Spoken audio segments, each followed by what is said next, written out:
What up, my devils? Sensei Tutum here with EOS weekly update for you. I was going to table this for the week, but I decided to go ahead and go through with it just because I'm working up some stuff for the members. Going to do a full crypto market analysis for them and a new training video on probability and risk to reward.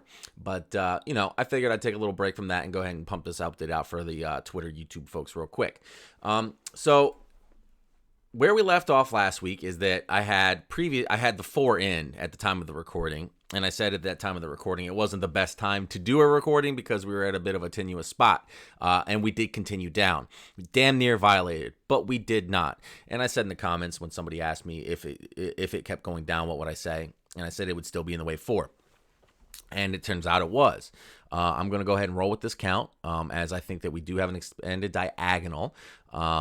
We've got a nice strong A out, and then a B that is also a C that looks like it's also itself an expanding diagonal, which means to me we should get a pretty sharp retracement when we do retrace.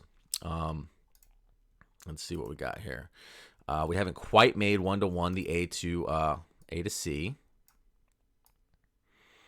Haven't quite gotten there, but we have made the top channel of the expanded diagonal.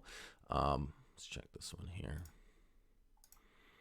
And I haven't gone in and counted this little expanded diag, but it seems pretty blatantly obvious to me. We haven't met the channel on that one either. So we could get up here to the 1-to-1, and then what do we expect after? A pretty swift retracement, right?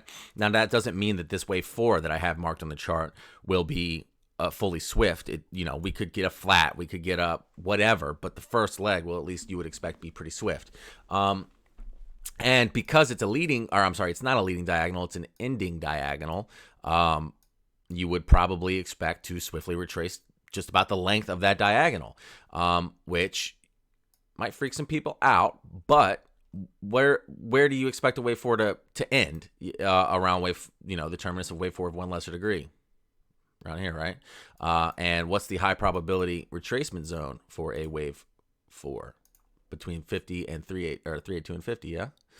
Let's go ahead and just put it at this 1-to-1, assuming we might make it. So right around that same area, right? So I'm going to say that we're going to come down, and we're going to have a nice little 50% retracement of the wave 3. And then what happens next? This is just, obviously we're working on probabilities here, guys.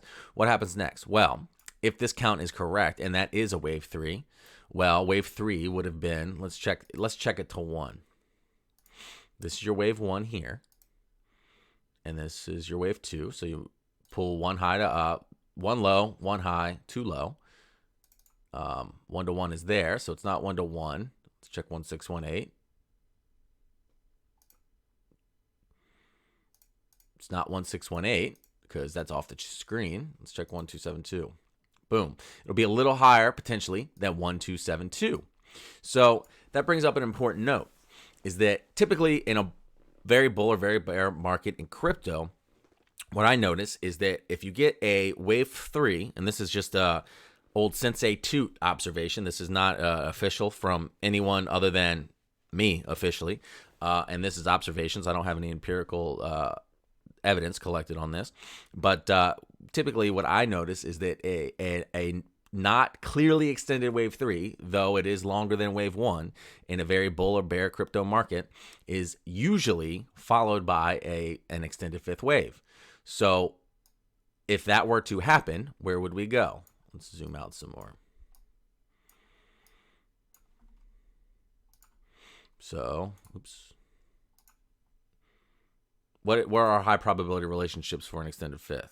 1-to-1, 0-to-3, right? So if we just go up to where we think that the 5th of the 3rd will end, and then where we potentially think it'll end, where does that take us? It takes us right up here to 887, 885-ish. And then you notice we've already got this 3 in that area and this 5 in that area. Why is that? Well, it's a 3618 relationship to this 1, which it appeared we were potentially heading for based on these earlier waves, right? So really not much has changed in these projections. Looks like we could project a little bit higher, although, fibs are rough, but I would say we're in a we're getting a Fibonacci cluster up in this area.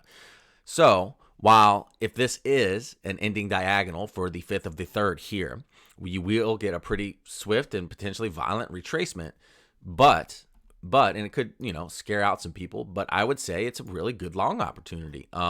And you're still trading with the trend. I don't care how violently down this comes to start, and it could get super sideways after. But what do we have? We have a really nice binary setup. We have the high probability area for this wave 4 to end. We have this wave 1 that will violate the impulse, right? So what do? You have a binary entry. You set your, you set your entry at potentially this 50 to, there, right above this one.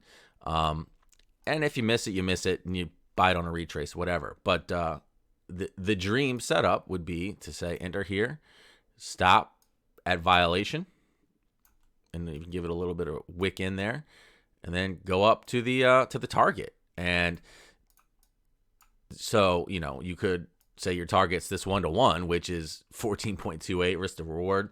You got your fib level over here, the little clusters, that's 11.9. Or if you just say, okay, I think I'll hit the median here and I want to be out, still over 10. This is the dream of trading in a crypto bull market, or any really bull market, where you have a nice trend, you have strong moves, binary entries. If you get stopped, you get stopped. But if you take trades like this all day, let's just say it's down to 10-to-1, you can get stopped out 5 times out of 10 and still make a lot of money. So just a nice little setting up here, boys.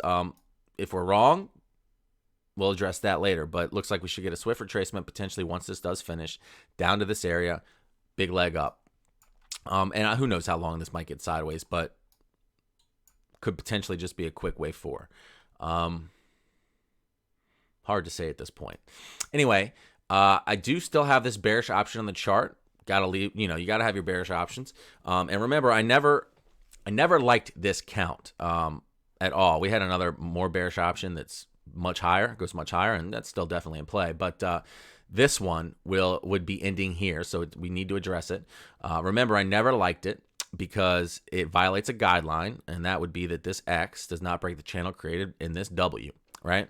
So, but you got to have your options, and let's be aware of it, but and that's why you're not trading without a stop loss here or anything. But be aware of it, but don't be afraid of it. All right, boys, toot out.